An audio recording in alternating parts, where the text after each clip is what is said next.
Bismillah.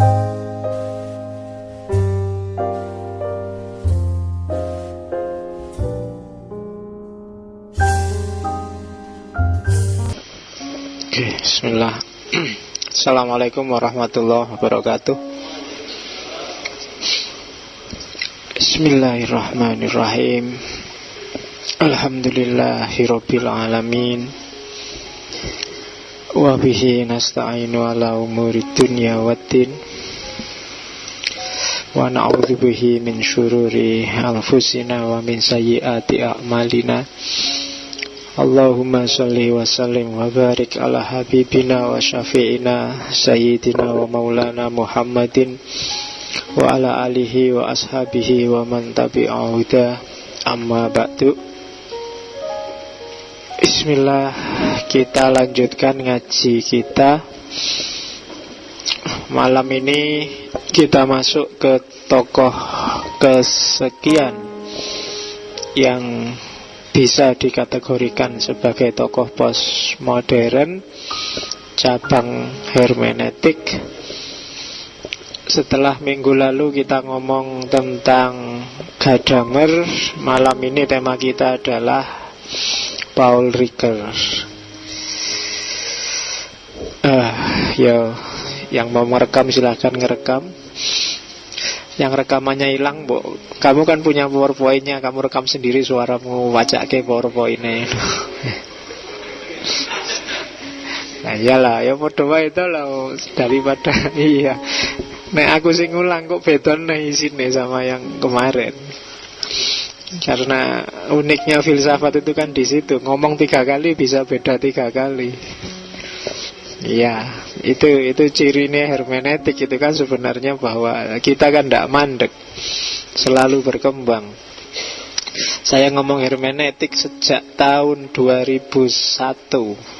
Itu waktu nulis tesis tentang hermeneutik. Kalau tak bayang-bayangkan mulai baru paham sampai hari ini, ternyata memang ilmu itu tidak kurang. Semakin banyak kamu omongkan, tidak semakin hilang, semakin tambah.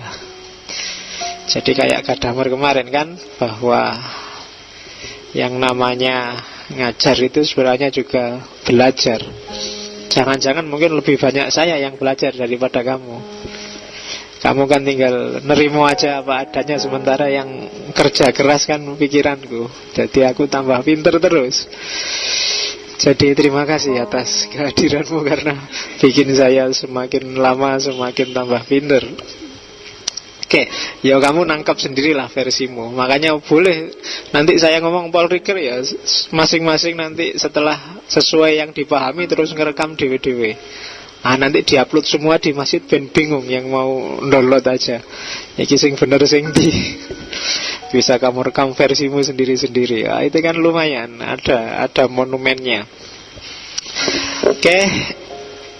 Paul Ricoeur. Kalian pasti sudah pernah dengar nama ini. Dan lagi-lagi saya ingatkan, nggak perlu bingung cara bacanya gimana. Ya, ada yang baca Paul Ricoeur, ada yang baca Paul Ricoeur, ada yang baca macam-macam. Pokoknya coba dicek nanti. Orang-orang pintar pun juga macam-macam. Ya biar aja. Yang penting kan yang dimaksud orang itu. Ya, jadi nggak perlu gelisah. Orangnya juga nggak komplain, dong, sudah nggak ada. Paul Ricoeur 19 awal abad 20, 1903-04. Meninggalnya belum lama, tahun 2005. Ya kalau 2005 kalian masih kecil. Kalau saya sudah lulus S2 2005 itu. Ya, kamu masih lulus SD ya. Kalau saya S2, kajak sidik. Udah ya, 1 SD, 1 S2. S3 belum lama. Yang menang ternyata cuma Samsung. Samsung sudah nyampe S6 sekarang. Nah iya. Oke. 2005 meninggal. Orang pinter, orang baik, hidup mengalami banyak perang. Aslinya orang Perancis. Ya karena di era perang dia sempat ikut wamil. meninggalkan karir intelektualnya untuk ikut perang. Sempat ditahan di Jerman, di penjara. Di penjara sampai perang selesai tahun 45. Terus dikeluarkan lagi. Terus ngajar di Universitas Sorbonne. Sempat jadi provokator demonya mahasiswa. Jadi dia ingin ngerubah sistemnya universitas saat itu dan didukung oleh banyak mahasiswa. Cuma dia kaget, lu mahasiswa kalau didukung, kalau diginiin kok terus jadi keras, kok terus jadi suka kekerasan, tidak mengedepankan intelektualnya. Jadi dia kaget, dianggapnya kalau mahasiswa itu intelektual, kalau marah-marah juga intelek. Ternyata enggak juga, kadang-kadang lebih parah daripada yang enggak intelek.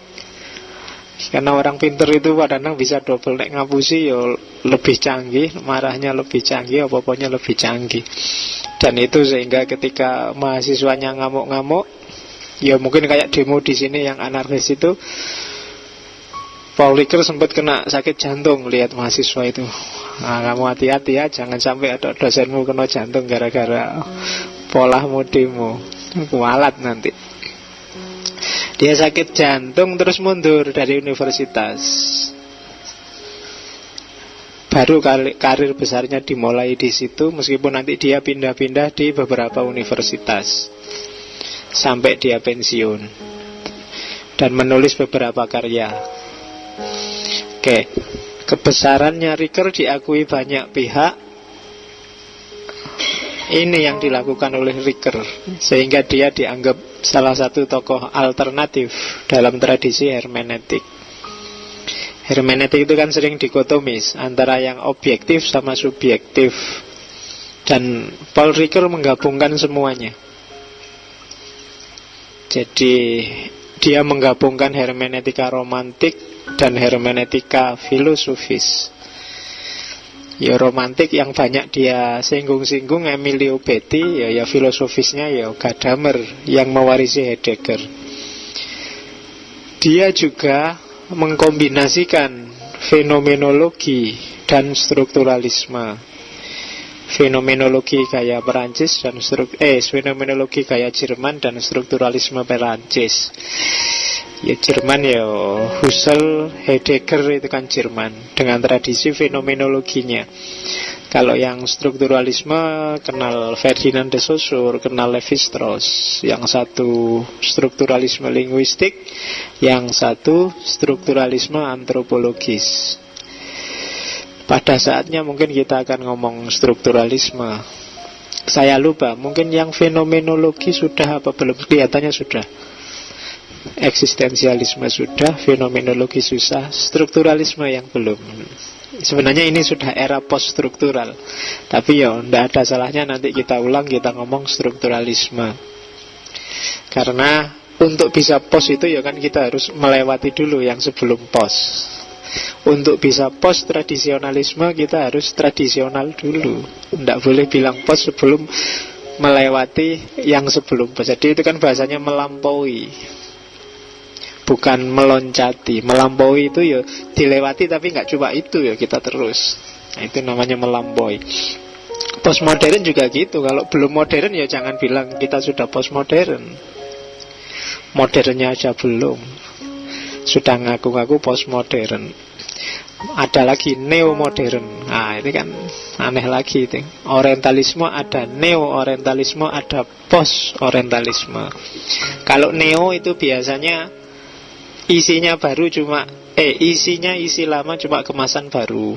Kalau post itu biasanya yang lama itu jadi pijakan untuk bikin yang baru. Kalau neo-orientalisme itu jadi isinya ya orientalisme lama, cuma dikemas secara baru. Tapi kalau post-orientalisme itu kajian orientalisme yang tidak seperti yang lama lagi, tapi dia ada muatan-muatan baru, disebut post-orientalisme. Postmodern juga gitu. Awalnya modern, tapi modernnya tidak berhenti, dilanjutkan lagi nalar modernnya. Kalau neo-modern, ya itu yang nalar modern yang dulu cuma dikemas secara baru gitu aja.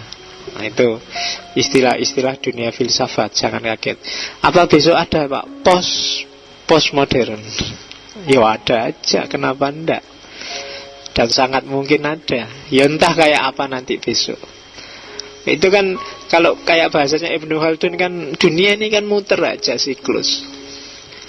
Mbok anggap yang posmo yang kayak gini nih, yang menghargai narasi-narasi kecil, menghargai pandangan-pandangan lokal, itu zaman dulu juga sudah ada. Banyak pikiran-pikiran kayak gitu. Pluralisme, lokalisme, globalisme sejak dulu juga sudah ada. Misalnya isu pan-islamisme, itu kan sebenarnya logika global yang dipakai. Ada juga yang local wisdom, itu logika lokal. Jadi tidak ada yang baru di muka bumi ini. Itu kalau ikut teorinya Ibnu Khaldun, semuanya cuma ngulang aja, kemasannya aja yang baru. Mungkin model neo atau model post, tapi tidak ada sama sekali baru. Orang model kamu juga banyak, yang model saya juga banyak. Jadi makanya tidak usah gaya, tidak usah sombong. Tandinganmu akeh, yang lebih dari kamu lebih banyak lagi, yang kurang dari kamu juga ada. Makanya semakin orang luas wawasannya, biasanya semakin menunduk dia. Ternyata aku ini tidak ada apa-apanya, kan gitu. Oke, tapi semakin dia sempit, semakin biasanya merasa besar. Kenapa? Ya sempit itu kan berarti kurungannya sempit. Kalau kurungannya sempit kecil, ya dia merasa besar. Tapi semakin pikirannya luas, kurungannya semakin besar, maka dia akan merasa, oh ternyata aku sekecil ini. Oke, bismillah. Itu pengantarnya. Untuk Riker, saya nggak jelaskan ini satu-satu kayak gimana.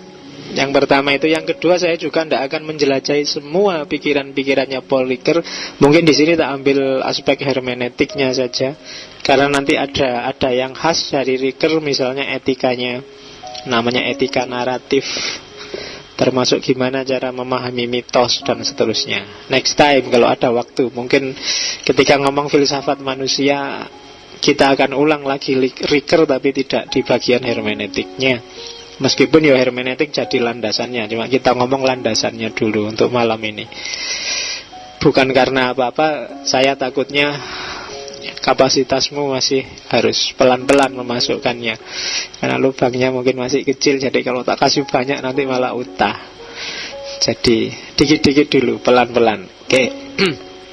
Bismillah. Yang pertama, hermeneutiknya Riker itu kadang dan sering disebut hermeneutika fenomenologis, atau fenomenologinya Riker itu sering juga disebut fenomenologi yang hermeneutis. Jadi bolak-balik, dia bisa disebut seorang hermeneutik fenomenologis atau fenomenologi yang hermeneutik. Dua-duanya bisa dimasukkan karena dia pemikir hermeneutik juga pemikir fenomenologi. Yang jelas katanya Riker, ngomong fenomenologi ya ndak bisa lepas dari hermeneutik. Ngomong hermeneutik ndak mungkin ndak fenomenologi, ya kan? Hermeneutik itu kan ilmu, teknik, seni memahami.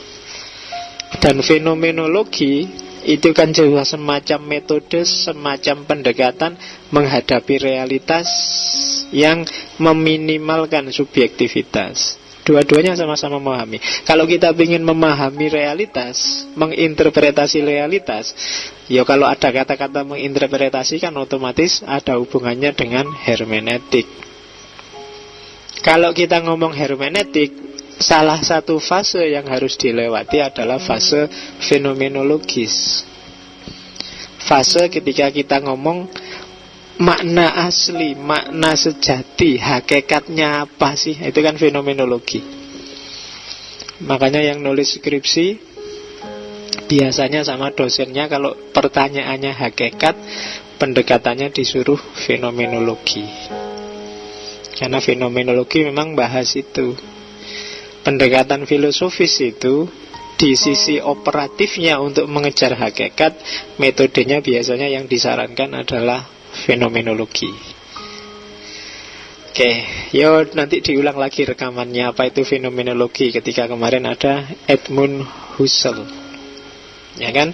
Gimana objek berhadapan dengan subjek, dan gimana caranya agar subjek ini memahami objek tidak versi dia tapi versi objeknya.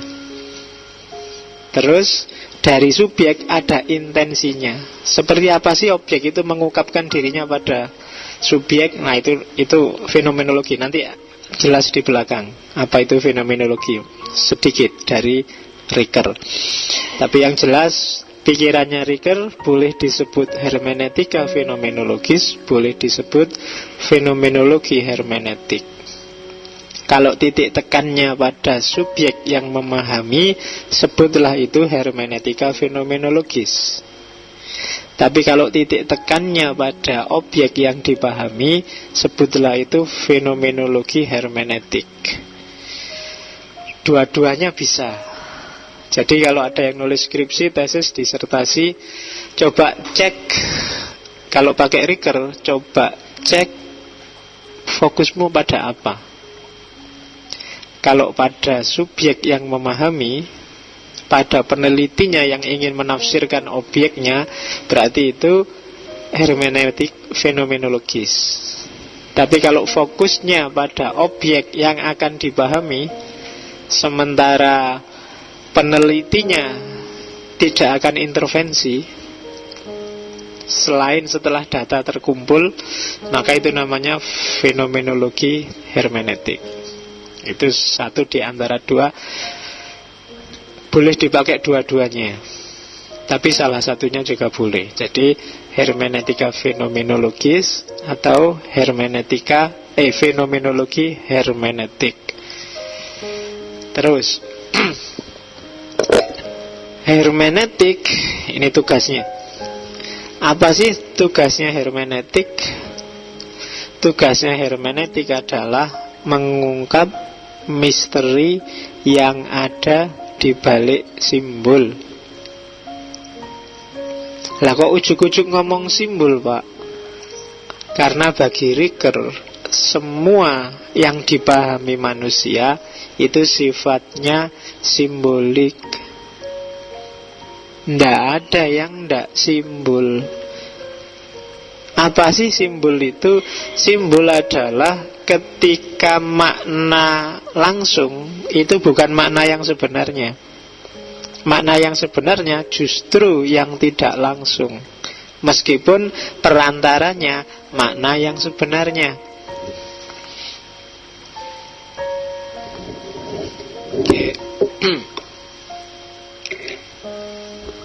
Contohnya teh.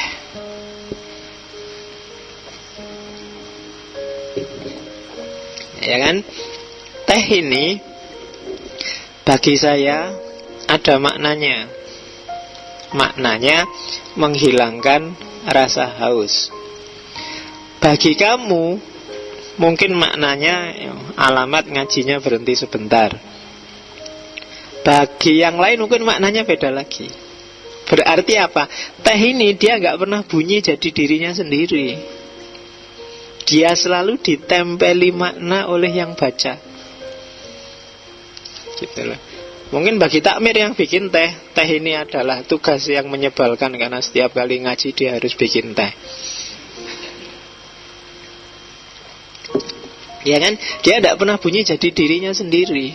Dia selalu dibunyikan oleh orang yang memahaminya sesuai persepsinya. Makanya memahami semuanya selalu sifatnya simbolik. Tidak pernah ngomong benda itu hujan itu ya hujan.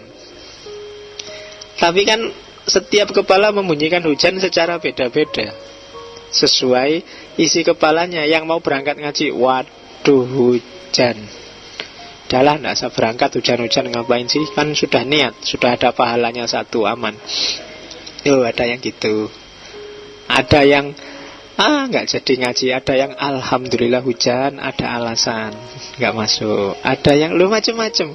Hujan ada yang anggapnya musibah, ada yang anggapnya berkah, ada yang anggapnya hujannya sekedar hujan, tapi dia dibunyikan secara berbeda oleh banyak kepala. Itu yang disebut simbolik. Dan hermeneutik itu ingin mengungkap ini, mengungkap misteri di balik simbol. Jadi objeknya bisa sama, tapi manusia menempeli makna secara macam-macam, secara beda-beda. Dan itu tugasnya hermeneutik. Jadi di Paul Ricoeur, manusia lebih dominan animal symbolicum.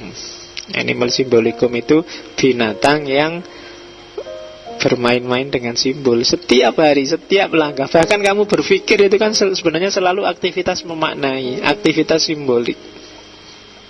Tidak pernah nggak simbol.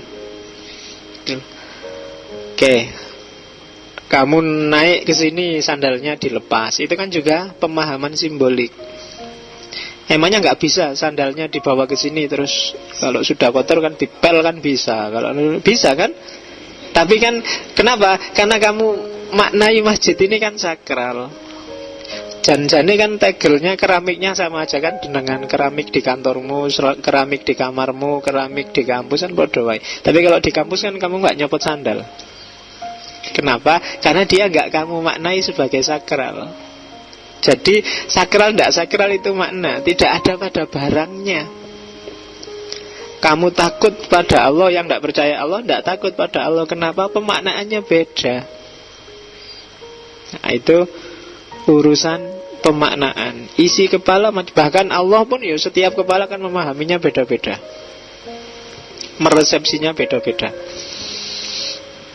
Saya ngomong gini karena tadi ada teman yang agak keras cara mikirnya di Facebook itu kan, marah-marah karena ada tulisan saya, ada kalimat Allahnya, cuma lupa nggak tak kasih SWT. Karena bagi dia nulis Allah itu harus selalu ada subhanahu wa ta'ala. Ya subhanahu wa ta'ala. Kalau nggak kayak gitu, itu berarti tasabuh, niru-niru, jangan-jangan sama kayak orang Kristen nulis Allah kan gitu. Yo wis, yang penting sing waras ngalah. Kalau saya kan diajak rame ya susah. Cuma tak tunjukkan saya itu cuma ikut Quran, karena tak lihat ada kata-kata Allah di Al-Quran itu tidak ada yang belakangnya Allah subhanahu wa ta'ala. Nah, di hadis juga tak cari-cari nggak ketemu. Jadi saya takut bid'ah, makanya nggak tak tulis SWT-nya. Oke, sekarang kan orang aneh-aneh mikirnya. Oke ya, itu termasuk jenis berpikir simbolik juga kan. Cara berpikir, orang menempeli makna secara macam-macam dan berbeda sesuai konteksnya masing-masing. Dia melihatnya dari aspek jangan-jangan kita podo sama orang Kristen. Allah ditulisan kan sama-sama. Ya kalau diucapkan sana Allah, sini Allah, itu kan cuma urusan dialek aja. Intinya kan sama, maka dia takut dianggap sama, maka harus ada SWT-nya. Atau jangan-jangan ada yang susah lagi, yang SWT-nya nggak boleh disingkat, ada loh kayak gitu. Dan nggak boleh ditulis Indonesia, ditulis Arab. Makanya banyak buku itu yang Sallallahu Alaihi Wasallam pakai itu, yang pakai kayak Arab itu kan. Saya ada yang buku kayak gitu. Meskipun ada juga yang temen mau kayak gitu, tapi terus jadi lucu karena begitu nulis Waalaikumsalam, nulisnya pakai Arab juga ya, nulisnya Waalaikumsalam. Kelihatan kalau nggak ngerti bahasa Arab. Karena Waalaikumsalam itu harusnya kan nulisnya Waalaikumsalam. Harus nakiroh, ada alnya. Cuma karena nggak ngerti bahasa Arab, yang penting pokoknya Arab, bunyinya jadi Waalaikumsalam. Oke, ya. Ya masyarakat kan itu problem real. Kadang-kadang nanyanya juga nggak nyambung. Saya susah jawab kalau pertanyaan fikih yang detail-detail. Pengajian ibu-ibu tanya, Pak, kalau bukan Waalaikumsalam pokoknya jawabnya Kumsalam gitu aja, boleh nggak Pak? Susah kan jawabnya. Pokoknya Assalamualaikum, Kumsalam. Wah, itu boleh nggak jawabnya Pak? Wah, itu kamu harus siap dengan pertanyaan itu. Itu problem real di masyarakat. Nggak mungkin kan ibu-ibu tanya Paul Ricoeur apa Gadamer. Jadi yang ditanyakan itu, kamu harus siap, intelektual ya. Oke, ya sejauh itulah cara berpikir simboliknya mereka. Oke, jadi hermeneutik adalah disiplin yang tugasnya menyingkap makna di balik simbol. Simbol adalah struktur tanda, struktur penandaan yang makna langsung, makna literernya tidak menunjukkan makna yang sebenarnya, tapi justru makna yang sebenarnya adalah makna yang tidak langsung.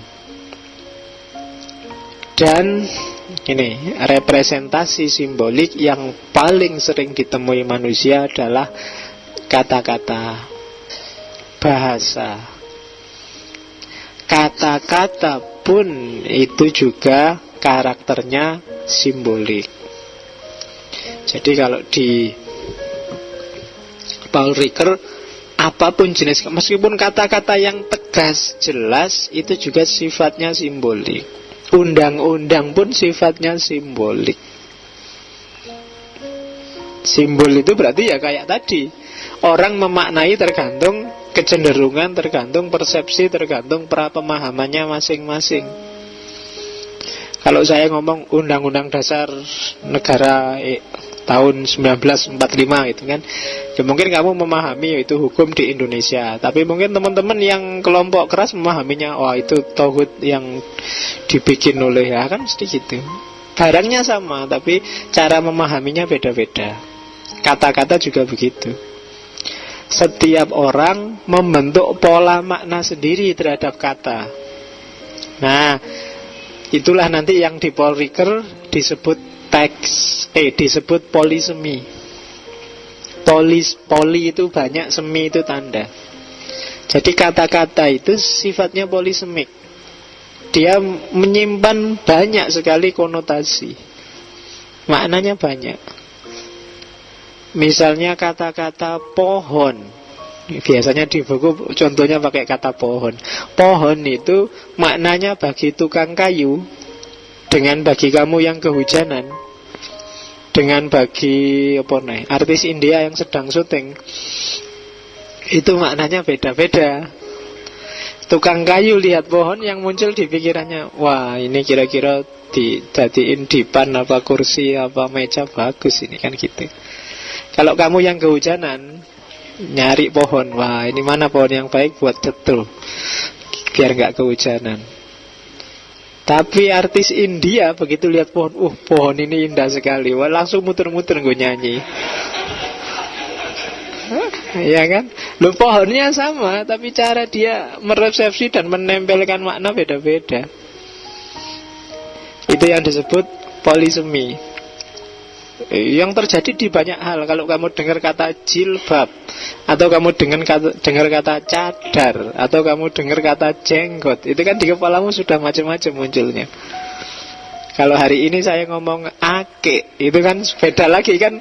Konotasi akik hari ini dengan akik tahun lalu 2014 kan sudah berbeda itu. Itu namanya polisemi. Oke, karena saya baru kemarin ada mahasiswa ngasih saya akik itu kan. Neng aku ya orang ngerti yo. Sayangnya satu, kegedean, jadi nggak tak pakai. Oke, sekarang mungkin 2015 besok akan dikenal sebagai tahun akik, karena orang ribut dengan akik. Oke. Asal jangan tahu ya. Sekarang kan yang lagi rame itu akik sama begal. Entah begalnya di jalan apa begalnya di BRD. Itu polisemi. Coba rasakan istilah begal dulu dengan begal sekarang. Rasakan istilah akik dulu dengan akik sekarang. Oke, filsafat. Konotasi dulu dengan konotasi sekarang, atau konotasi di kepala orang yang tidak ngerti filsafat, di kepala orang yang benci filsafat. Masjid juga begitu, jenggot juga begitu, baduk hitam juga begitu, ya kan? Bahkan kata Islam juga begitu. Itu namanya polisemi. Jadi ternyata pluralitas makna itu dimulai sejak kata-kata. Setiap kata dia dibalik itu menyimpan banyak kemungkinan makna. Dan siapa yang mengaktualkan kemungkinan-kemungkinan itu? Ya orang yang pakai sesuai konteksnya masing-masing. Oke, jadi dari sini ada 3 hal yang perlu digarisbawahi. Yang pertama tentang simbol, yang kedua tentang disiplin hermeneutik yang mengungkap makna di balik simbol, dan yang ketiga tentang polisemi, keragaman makna di balik kata-kata. Nah, kata-kata plus makna plus keragamannya, itulah nanti yang disebut teks. Yang nanti teks itu dalam Paul Ricoeur bentuknya adalah wacana. Nanti kita lihat di belakang. Oke. Yang ketiga, sebelum masuk ke hermeneutik, kita lihat asumsi-asumsinya. Kenapa sih interpretasi, kenapa hermeneutik itu penting? Yang pertama, karena pemahaman manusia itu tidak sesederhana, sesimpel logika 1 tambah 1, 2. Nanti di teori antropologinya Paul Ricoeur dia menyebut istilah tension, ketegangan. Mungkin kalian pernah sering lihat baca buku hermeneutik yang pakai istilah tension. Tension itu 2 hal yang berbeda, yang ketemu, yang tabrakan. Itu yang disebut dialektika. Katanya Ricoeur itu, hidup ini adalah dialektika, selalu ketegangan. Misalnya antara kesengajaan dan tidak sengajaan, antara kebebasan dan keniscayaan, antara pikiran dan tubuh, antara itu kan selalu kita ngalami ketegangan demi ketegangan. Misalnya pikiran dan tubuh, pikiran mau apa, tubuhnya nggak mendukung.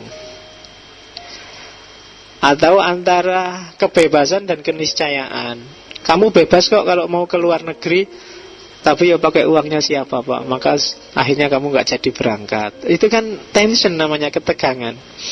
Saya pak pinginnya lulus cum laude pak, tapi otaknya nggak nyampe. Loh itu kan ketegangan lagi. Hidupmu selalu dalam ketegangan sebenarnya.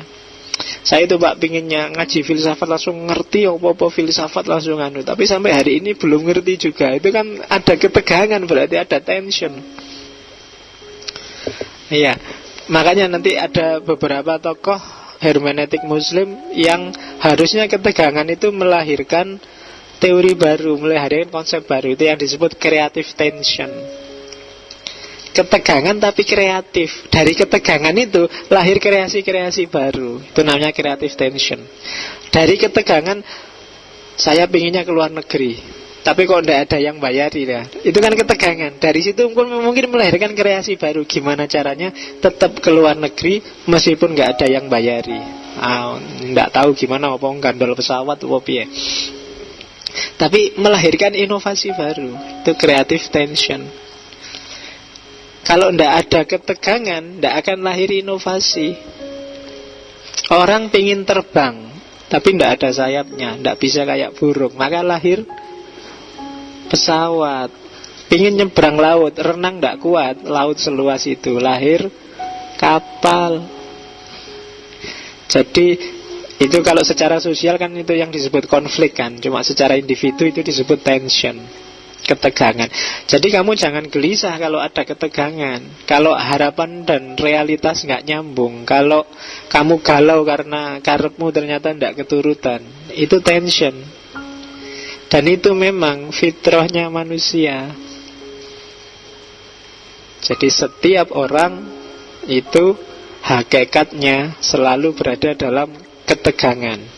Dia berhadapan dengan realitas yang diinginkan dan yang tidak diinginkan. Oke. Jadi itu yang pertama.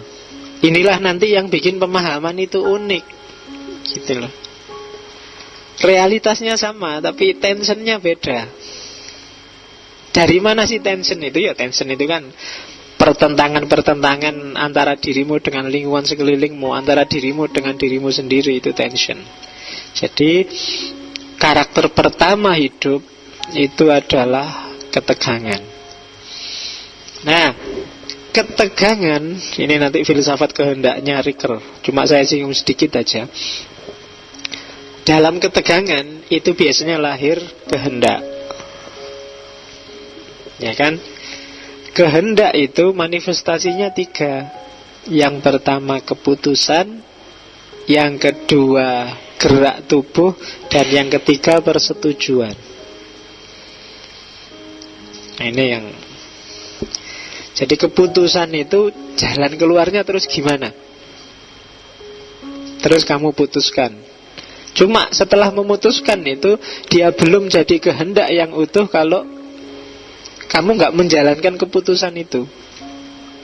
Atau ada bagian yang gak kamu setujui. Itu misalnya, tak kasih contoh, nonton film di 21. Kamu sedang judek luar biasa, mengalami tension, enaknya nyari hiburan, terus kamu putuskan, aku harus nonton ke 21. Itu keputusan. Tapi keputusan ini gak ada gunanya kalau kamu gak gerak berangkat ke sana beli tiket. Cuma itu juga, kalau ada yang tidak kamu setujui, misalnya saya mau nonton film tapi ndak usah duduk di dalam gedung film, ayo ndak jadi nonton di 21. Paling kamu cuma download, nonton di laptopmu sendiri-sendiri. Jadi keputusannya bukan nonton di 21 akhirnya, ya nonton di kamar, kan gitu aja. Keputusannya nonton di kamar pun ya ndak akan jalan kalau kamu nggak gerak untuk nyetel film, nggak gerak untuk download, dan ada bagian tertentu yang ndak kamu setujui. Ya entah apa itu, misalnya saya ndak setuju kalau pakai listrik lama-lama, misalnya ya ndak jalan, sudah. Jadi kehendak itu baru berwujud kesadaran, belum kehendak murni kalau dia ndak ada keputusan, ndak ada gerak tubuh, ndak ada persetujuan. Kalau kamu ndak berangkat ke 21, ndak bawa karcis, ndak bawa uang untuk beli karcis, ya itu baru kesadaran yang belum jadi kehendak. Itu filsafat kehendak dalam Ricker. Dari mana kehendak itu muncul? Dari ketegangan. Orang yang tidak ada ketegangan dalam dirinya biasanya cenderung malas, tidak ngapa-ngapain. Kenapa? Karena tidak bisa melahirkan kehendak. Karepmu apa tidak metu. Makanya sejak kecil kan kamu dilatih, disuruh punya cita-cita. Meskipun gak tercapai, tapi kamu jalan kalau punya cita-cita. Kalau gak punya cita-cita, ya mandek. Makanya sekarang kalau kamu sedang gak punya cita-cita, bikin aja cita-cita. Nggak apa-apa wis. Meskipun gak realistis nggak apa-apa. Tapi kamu bisa jalan. Kenapa? Karena punya tujuan. Kalau gak punya tujuan, ya nggak mungkin kamu jalan kan. Boleh kamu sekarang, Pak, saya cita-citanya pingin jadi general manager di perusahaan internasional. Ora apa-apa. Meskipun agak khayal dikit, tapi kan tidak apa-apa. Kamu punya target sehingga kamu bisa jalan ke sana. Tapi kalau tidak punya, Pak, targetmu apa, Mas? Kira-kira setahun 2 tahun ini. Saya mengalir aja, Pak. Ya selesai. Mengalir aja, ya mengalirnya kemana kamu tidak tahu, ya alamat itu kan berarti. Pokoknya kuliah sak-sak Pak, sementing kiriman masih lancar. Ya sudah, kalau nggak ada tension, kalimat itu kan menunjukkan dalam dirimu tidak ada tension. Ketika tidak ada tension, tidak akan ada kehendak. Kalau tidak ada kehendak, ya tidak akan ada hasil. Itu ketegangan dan kehendak. Terus dari kehendak, dari ketegangan itulah nanti lahir aksi, termasuk aksi berpikir, aksi membaca. Dan dari situ nanti lahir simbol-simbol yang merangsang orang untuk berpikir, untuk refleksi diri. Nanti ada filsafatnya sendiri kalau di Paul Ricoeur, gimana refleksi diri itu. Jadi basis yang pertama tadi, basis ontologisnya Riker, yang pertama bahwa manusia itu selalu berada dalam tension, dan yang kedua, tension akan melahirkan kehendak, dan kehendak akan melahirkan simbol-simbol, dan simbol-simbol akan melahirkan pikiran. Alurnya begitu filsafat manusianya Paul Ricoeur. Oke, dilanjutkan. Nah, ini teori besarnya Ricoeur. Ricoeur membangun hermeneutiknya yang awal dengan istilah hermeneutik of suspicious, hermeneutika kecurigaan. Kalau bahasa Islamnya berarti hermeneutika suudzon. Nah, iyalah. Pokoknya ya bahasa Arabnya suspicious itu kan suudzon, curiga. Jangan-jangan. Tapi jangan-jangannya jelek. Karena jarang kan orang jangan-jangan tapi baik itu. Kalau kamu punya pacar, malam minggu kok jalan sama cowok lain, itu kan jangan-jangan, kan gak pernah baik kan. Oh, jangan-jangan dia belajar bersama, kan mesti enggak. Jangan-jangan dia ya, sudah selingkuh, jangan mesti jelek. Jangan-jangan itu biasanya jelek. Itu hermeneutic of suspicious. Ada 3 tokoh besar dari hermeneutic of suspicious yang nanti menginspirasi Ricoeur. Yang pertama Karl Marx, yang kedua Sigmund Freud, dan yang ketiga Friedrich Nietzsche.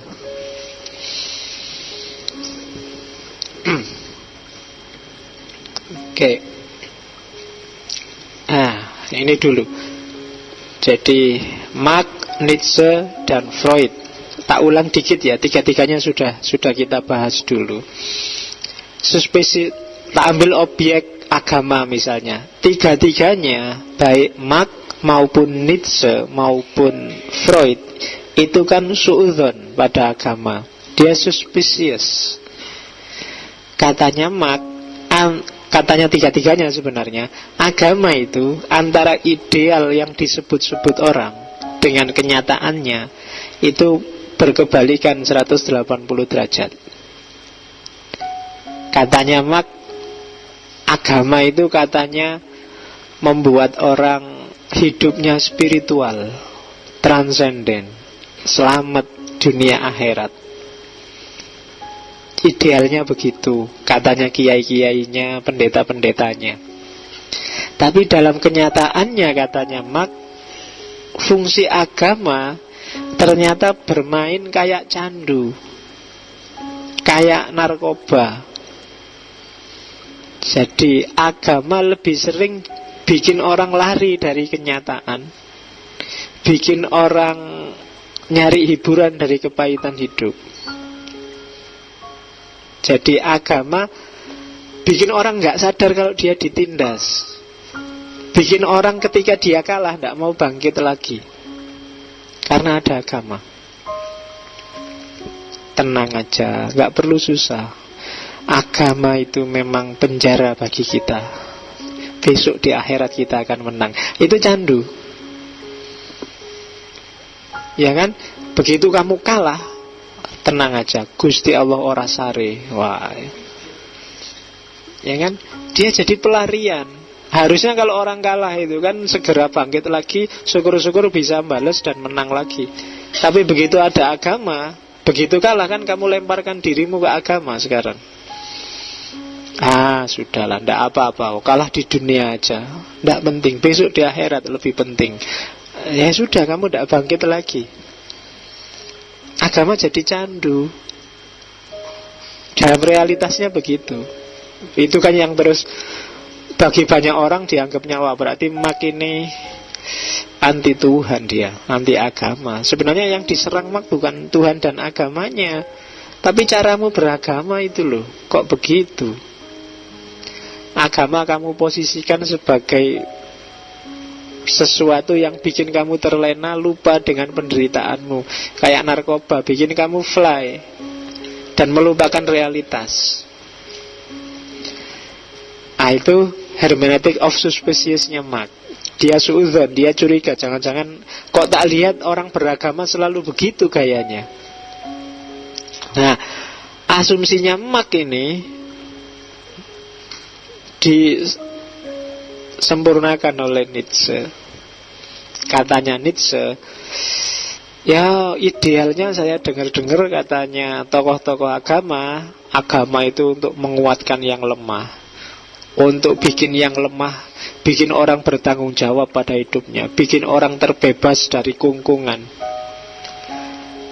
Tapi ternyata sering-sering agama adalah pengungsian. Agama adalah tempat perlindungan. Agama adalah tempat mencari suaka dari orang-orang yang kalah, orang-orang yang mentalnya budak, orang-orang yang tidak berdaya.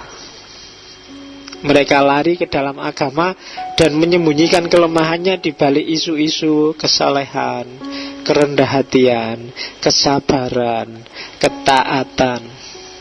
Itu kritiknya Nietzsche. Jadi orang beragama itu menjadikan agama sebagai tempat dia berlindung untuk menyembunyikan kelemahannya. Jadi seolah-olah saya itu sabar, rendah hati, qanaah, tidak tergoda oleh dunia. Padahal memang tidak punya harta, tidak punya dunia, memang miskin. Tapi alasannya kemiskinan itu lebih dekat dengan surga. Ya wis. Itu kan sering kayak gitu. Agama kamu posisikan begitu. Nilai jelek tidak apa-apa asal diridhoi Allah. Tuh. Akhirnya begitu agama. Agama jadi pelarianmu, jadi tempatmu berlindung. Ketika kamu lemah, ketika kamu tidak berdaya, kamu lari ke agama. Sementara yang kaya, yang kuat, yang perkasa, yang menguasai, biasanya nggak terlalu butuh agama. Kayak kamu kan kalau lagi seneng-seneng, lagi jaya kan, orang pati peduli sama Tuhan. Sholat juga formalitas. Tapi begitu lemah, begitu sumpek, wah sudah. Kamu tahajud, kamu sholat duha, kamu, ya kan, kelihatan kan pamrihnya kamu, ibadahmu kan semua orientasinya dunia. Coba kamu cek doamu itu, mesti minta kekayaan, kesuksesan, minta, selalu begitu orientasinya dunia. Jadi agama jadi shelter. Itu yang disebut oleh Nietzsche sebagai mentalitas budak. Nah, mental kita sebenarnya mental budak. Oke, dan Tuhan adalah yang memperbudak kita dalam tanda petik. Dalam perspektifnya Nietzsche. Dan keberagaman seperti ini yang diserang oleh Nietzsche. Itu suudzon Nietzsche pada agama. Yang ketiga Freud, yang kita bahas kemarin. Kalau Freud sebenarnya sama kritiknya, cuma bagi Freud gesernya dikit. Agama itu adalah ilusi harapan orang yang membutuhkan penolong, membutuhkan pahlawan, membutuhkan itu tadi. Kalau di Kristen Father God, inspirasinya kan dari kisah Oedipus itu, Oedipus kompleks. Tapi intinya dalam diri kita ada kerinduan, ada keinginan untuk harus ada sosok yang luar biasa, yang dahsyat. Karena kalau nggak ada ini, hidup kita nggak bermakna. Maka lahirlah ilusi-ilusi tentang Tuhan yang bikin kita tidak bertanggung jawab terhadap hidup kita sendiri. Saya kayak gini, itu kan sudah ditakdirkan oleh Tuhan, Tuhan yang ngatur. Saya jelek, sudah Tuhan yang ngatur. Saya kalah, itu sudah takdirnya Tuhan. Jadi ada kekuatan superpower yang nyetir kamu. Dan itu sebenarnya kalau Freud itu proyeksimu sendiri kok. Itu ilusimu sendiri yang menggambarkan Tuhan kayak gitu. Karena kamu yang butuh yang kayak gitu. Kenapa? Untuk menutupi kelemahanmu. Wah, itu kritik dahsyat dari 3 orang tokoh hermeneutic of suspicious. Ya saya gak perlu panjang lebar. 3 orang ini nanti yang menginspirasi Paul Ricoeur. Jadi untuk memahami makna, kita mungkin harus lewat pintu ini, pintu curiga. Banyak yang tidak setuju 3 orang itu, tapi bagi Paul Ricoeur ya 3 orang itu nggak sekedar destruktif kritiknya. Ya, istilah ini tak pakai di disertasi saya, itu kan kritik destruktif karena memang dari Marx, dari Nietzsche, dari Freud. Tapi katanya Paul Ricoeur, ini tidak sekedar kritik destruktif. Itulah seni penafsiran. Orang bisa mengungkap makna tersembunyi yang bahkan pelakunya sendiri nggak sadar loh. Orang beragamanya sendiri nggak ngerti. Tapi dengan seni memahami tertentu, 3 orang ini bisa mengungkap keberagamaan, bisa menelanjangi keberagamaan kita secara luar biasa. Dasarnya apa? Curiga. Ya lawannya suspicious kan faith, percaya. Jadi kalau kita kan beragama karena dasarnya percaya. Kalau mereka mendekati agama secara curiga, akhirnya menemukan fakta luar biasa. Nah, dasar faith, dasar suspicious itu kan menunjukkan seni pemahaman. Makanya kuncinya bukan pada destruktifnya, tapi pada ada toh seni pemahaman yang seperti itu. Oke. Nah, ya itu kalau menurut Ricoeur, seni pemahaman seperti yang dilakukan 3 orang itu yang disebut gaya demistifikasi. Jadi melepaskan objek dari sandaran mistiknya. Yang semula dianggap mistis, sakral, sebenarnya ndak, wong kita sendiri yang bikin. Apakah Allah itu pemarah atau pemurah, itu kan persepsimu sendiri yang bilang. Jadi makanya ada yang sudah nonton film India itu, siapa? Yang baru itu, ya PK, ya kan? Jadi Tuhan ya ada sih, Tuhan yang sejati ada. Cuma yang operatif dalam hidup kita kan Tuhan yang kita bikin, Tuhan yang kita persepsi. Itu sebenarnya seni pemahaman. Oke. Nah, oleh karena itu kita harus niru orang-orang ini dalam memahami sesuatu. Kayak gimana sih cara memahami yang suspicious itu? Yang pertama, curigailah dirimu sendiri.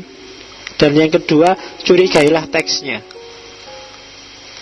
Jadi kalau kamu memahami sesuatu, coba yang pertama curigai dirimu sendiri. Jangan-jangan yang kamu anggap kebenaran, kamu anggap makna yang tepat, itu adalah kreasimu sendiri, tempelanmu sendiri, bukan makna yang hakiki. Nah, itu yang harus kamu akses. Ketika saya ngomong bahwa ini adalah benda yang sangat menyenangkan karena menghilangkan rasa haus,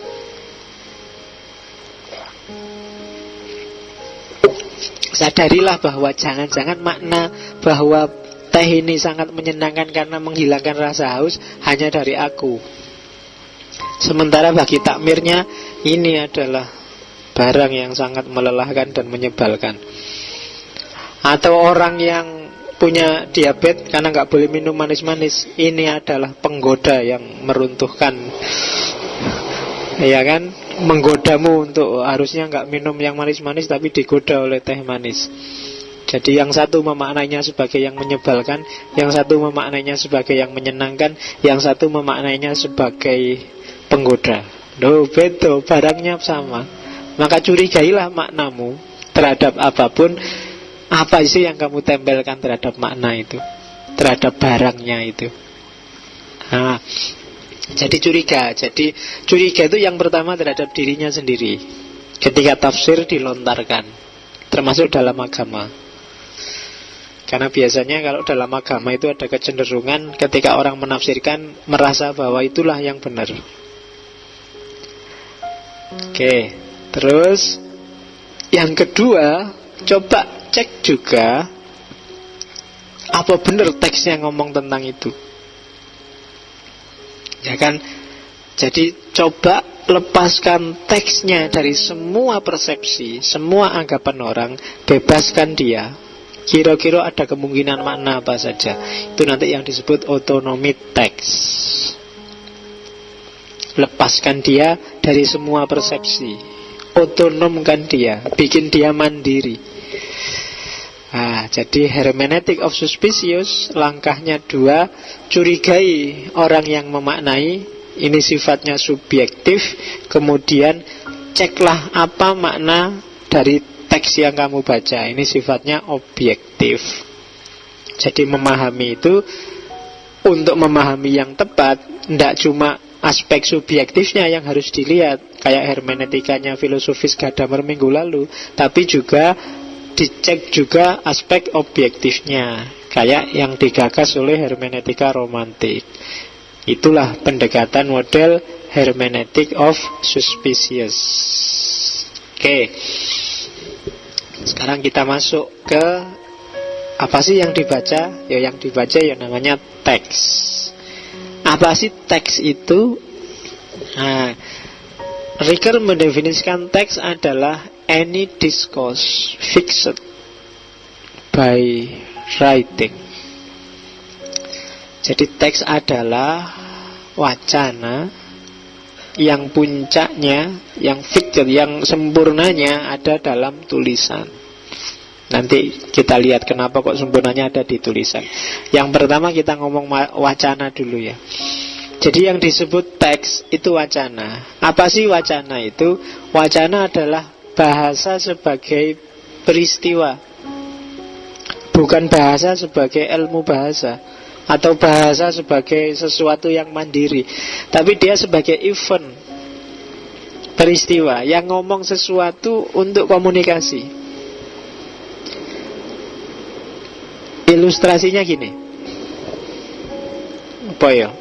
Misalnya dulu kamu SD, biasanya tak pakai contoh yang ada buku kelas 1 SD itu, ini Budi, ini Bapak Budi, kan itu.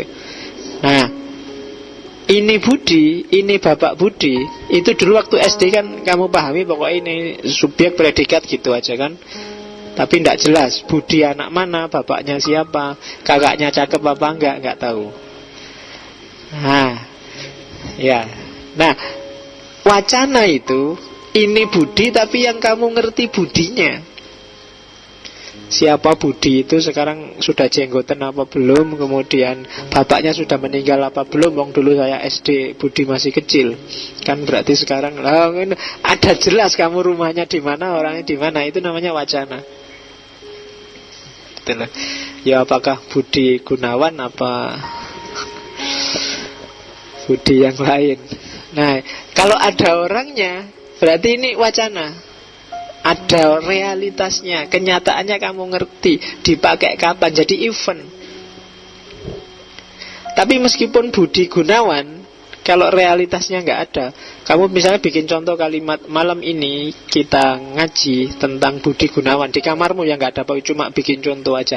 Nah, kalimat yang kamu bikin itu belum wacana. Wacana itu harus bahasa sebagai event. Nanti kalau di Ricker, diskursus itu tekanannya pada eventnya, bukan pada maknanya. Jadi bukan ini Budi, itu kan maknanya jelas. Maknanya ada menunjuk seseorang yang namanya Budi. Cuma ketika Budinya nggak ada, yaitu maknanya ada, tapi bukan event, nggak ada peristiwanya. Jadi makna sama event dari bahasa itu beda. Oke, kalau makna saja dia jadinya ahistoris, nggak jelas. Tapi harus event. Event berarti apa? Historisitasnya jelas. Misalnya ada tulisan, saya pakai kaos, tulisannya I love you. Nah, ini kan cuma kalimat, maknanya jelas, aku cinta kamu. Tapi dia bukan event, maka dia bukan wacana. Wacana itu kalau I love you ini tak pakai, ketemu yang tak taksir terus bacalah kaosku. Nah, itu kan event sudah. Itulah ucapan. Dia mengungkapkan sesuatu, ada realitasnya, ada historisnya. Jadi diskursus. Jadi itulah teks. Teks itu diskursus. Dia harus ada eventnya, tidak sekedar ada maknanya. Oke. Oleh karena itu, Yang namanya teks harus dicek dari dua sisi, strukturnya sama pemahamannya. Struktur itu yang ngomong apa sih yang dimaksud ini budi itu apa maknanya, terus plus pemahaman subjektifnya, historisitasnya. I love you, I itu apa ya, love itu apa, you itu apa, mana subjek, mana predikat, mana objek, terus plus ini dipakai kapan dan untuk apa. Nah, itu namanya struktur dan pemahaman. Nanti di banyak tulisan yang lain disebut itulah bedanya penjelasan dan pemahaman. Yang satu cuma dijelaskan apa adanya, yang kedua pemahaman. Struktur itu kamu ngomong hujan adalah air yang turun dari langit. Nah, ini strukturnya bahasanya. Tapi kalau kamu ngomong hujan malam ini rasanya kok ndak enak ya, bikin aku greges misalnya, itu event. Itu bedakan di situ. Kalau teks, jadi dalam teks ada dua variabel, objektif dan subjektif. Dua-duanya harus diakses. Oke. Terus cirinya teks sekarang, yang itu wacana. Teks itu termasuk yang sifatnya wacana tadi, itu sifatnya otonom. Otonom itu maksudnya apa? Siapapun baca teks itu dia bisa meresepsi sesuai posisi, kedudukan, persepsinya dia. Karena dia otonom. Pengarang tidak bisa ngontrol.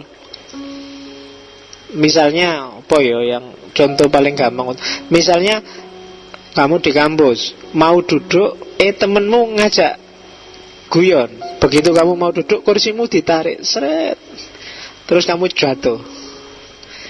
Semula niatnya guyon loh, pengarangnya temenmu yang narik kursi, itu tujuannya guyon. Tapi begitu dia melakukan narik kursi, temenmu jatuh, yang diajak guyon marah.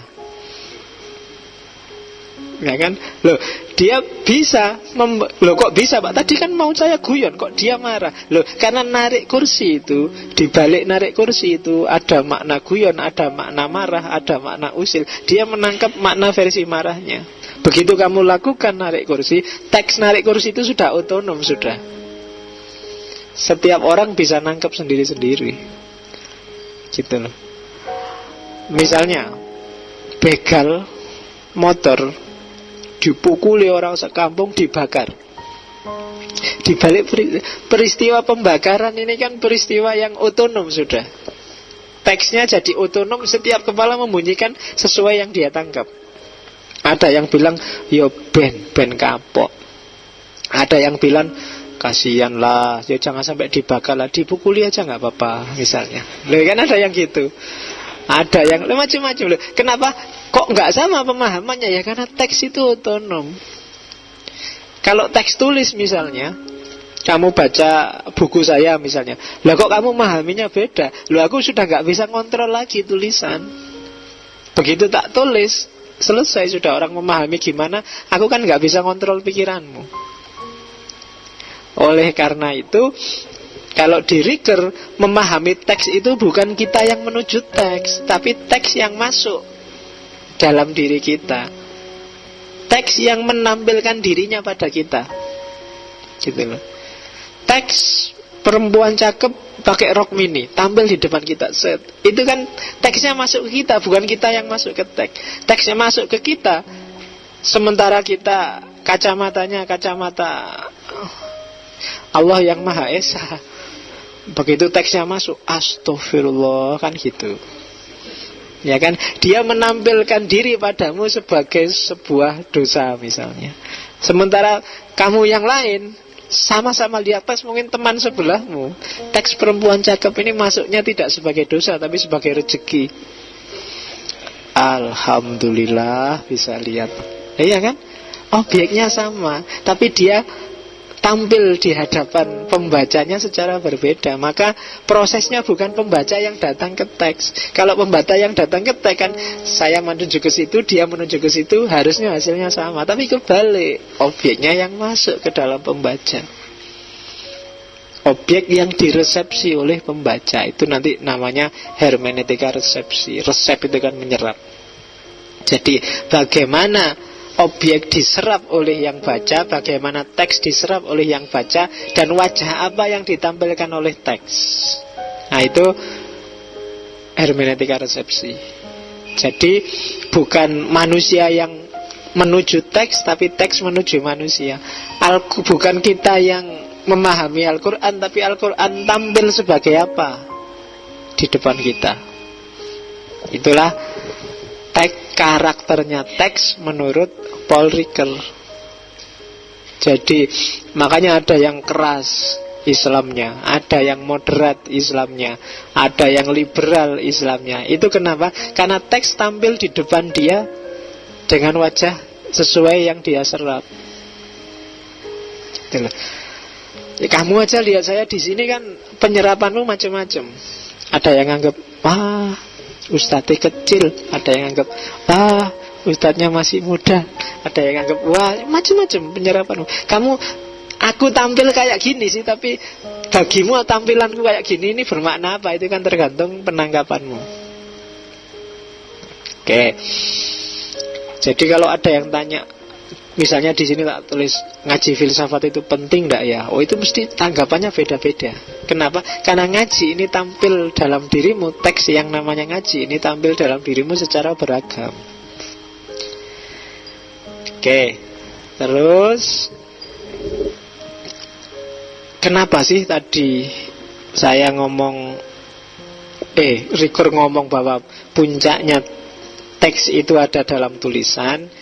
Karena pemahaman tulisan itulah yang lebih menggambarkan otonomi teks. Kalau ngomong itu relatif, konteksnya bisa ditangkap antara orang ngomong. Tapi begitu dia tulisan, itu yang lebih susah menangkapnya. Saya nulis tahun 2001, sekarang kamu baca, itu kan sudah beda lagi konteksnya, beda lagi pemahamannya. Sementara yang versi oral ngomong itu kan konteksnya lebih mudah ditangkap. Misalnya di sini ada papan tulis, terus tak kasih contoh tadi. Ayo kita kasih contoh kalimat I love you. Nah, itu kan kamu paham konteksnya, karena saya sambil ngomong. Sementara yang tidak paham konteksnya, di sini cuma tinggal papannya. Besok pagi ada tulisan I love you, yang tidak paham belum. Ini ngaji di masjid kok ono tulisannya I love you iki. Jangan-jangan ustadznya kan gitu. Kenapa? Dia tidak ngerti konteksnya. Maka problem tafsir itu fixed in writing. Kebanyakan yang jadi problem dalam tulisan. Makanya nanti di antara keahliannya Ricoeur itu untuk teks Bible, teks Injil, dan teks-teks klasik yang sifatnya tertulis. Kalau di Islam berarti untuk Al-Quran juga. Al-Quran itu kan dari masa lalu dibawa ke masa kini. Itu kan ada jarak. Kalau orang tidak pintar membacanya, bisa terjebak egoismenya sendiri atau terjebak historisisme, jebakan masa lalu, sehingga hidupnya hari ini jadi ahistoris. Oke, itu problem teks. Itu kenapa kalau di Ricoeur fix in writing. Jadi kebanyakan problem muncul itu dalam tulisan. Sekarang kembali ke wacana. Nah, apa sih cirinya wacana? Kalau tadi kalian tanya, iya Pak, nyambung sama realitas itu maksudnya gimana sih Pak? Ini budi yang ada realitasnya itu maksudnya apa? Jadi sesuatu disebut wacana yang pertama, kalau aktual, ada kenyataannya, ada faktanya. Oke. Terus yang kedua, ada pelakunya dan ada pembacanya. Ada yang menjalankan, ada yang memahami. Maka dia jadi wacana. Ada faktanya tapi nggak ada yang baca dan nggak ada yang memahami, dia bukan wacana. Kemudian orang-orang yang memahami, termasuk juga mungkin pengarangnya, itu variabel relasinya adalah komunikasi. Setelah aku ngomong Budi, kamu ngomong Budi, tapi nggak nyambung, nggak ada hubungannya, nah itu belum wacana. Wacana anti korupsi itu yang ngomong tentang wacana ini kan orang yang harus saling nyambung objeknya, itu baru komunikasi. Tapi kalau nggak nyambung, bedo karep, ternyata dia mendefinisikan korupsi itu adalah kecenderungan hati untuk tidak curang, sementara yang sini korupsi itu sama dengan maling, bedo wis. Nggak ada konotasi komunikasi di sana, nggak nyambung. Kemudian yang keempat, ada simbol-simbol yang merujuk pada realitas. Jadi simbolnya itu bukan merujuk pada sesuatu yang tidak ada, tapi yang dirujuk dalam komunikasi itu sesuatu yang real. Itu baru wacana. Jadi yang tidak punya 4 ciri itu belum wacana. Nanti silakan dibaca detailnya di filsafat wacana. Ya kebetulan ada terjemahannya bahasa Indonesia.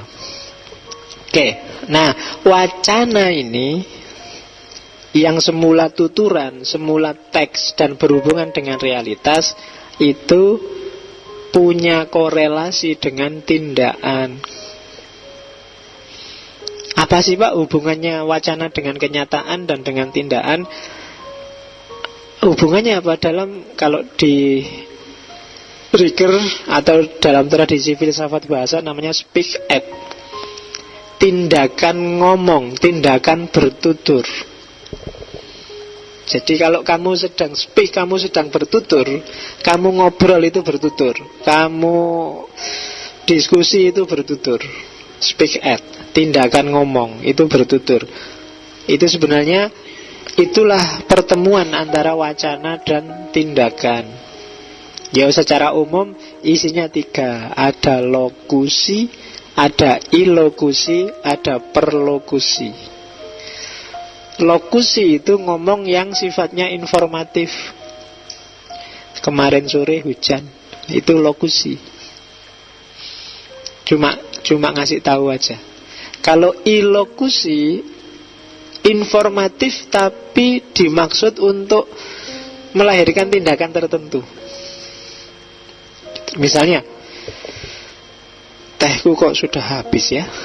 Nah, ngomong gini itu kan, terus kamu kan mancing. Oh iya, ini harusnya ditambahi tehnya. Terus kamu lari-lari ke belakang. Aku kan gak merintah kamu, cuma aku ngomong tehku sudah habis. Nah itu namanya ilokusi. Jadi digunakan untuk melahirkan tindakan tertentu. Wah, rambutmu kok sudah panjang ya. Loh itu kan terus kamu, wah ini harus potong ini kan. Ya kan? Gak ada yang merintah, gak ada yang cuma ini namanya kalimat ilokusi. Dari tuturan lahir tindakan.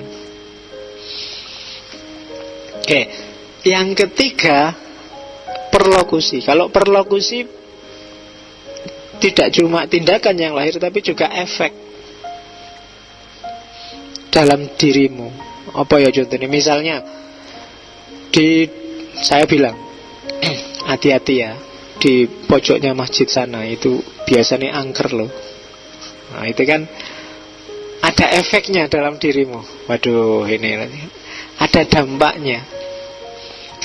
Mahasiswa yang males itu biasanya IP-nya mesti rendah. Wah, terus kamu jadi minder karena kamu merasa males. Itu perlokusi. Sering-sering belajar filsafat, hati-hati aja stres ya. Terus kamu terus jadinya semula semangat terus jadi aduh kok stres ya hasilnya. Itu kalimat ini namanya perlokusi, menimbulkan dampak tertentu bagi jiwa. Oke, jadi itu namanya speech act. Tuturan yang berimplikasi pada tindakan yang itu berkorelasi dengan wacana. Jadi itu 4 cirinya wacana dan itu korelasinya dengan tindakan. Oke. Terus di Paul Ricoeur